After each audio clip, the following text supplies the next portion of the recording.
Sa layunin namang matiyak na matapos sa mga flood control projects bago pa man pumasok ang tag-ulan, patuloy ang pamahalaan sa pagkukumpuni ng mga infrastrukturang nasira noong Bagyong Tino sa Cebu. Si Sofia Potenciano sa detalye.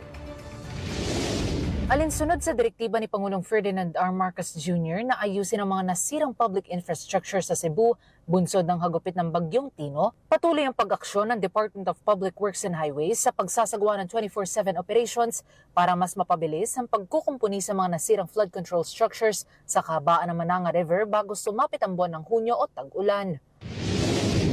President asked me to come back to make sure na yung reconstruction natin ay mabilis.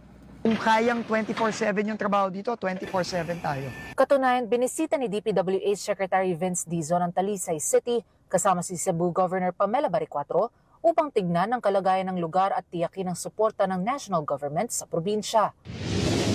I am really a loss of a word and really overwhelmed by the help that they're sending to us. Sa tulong ni na Governor Baricuatro, kumpiyansa ang DPWH na mahahabol ang deadline bago ang pagdating ng pag-ulan ngayong taon.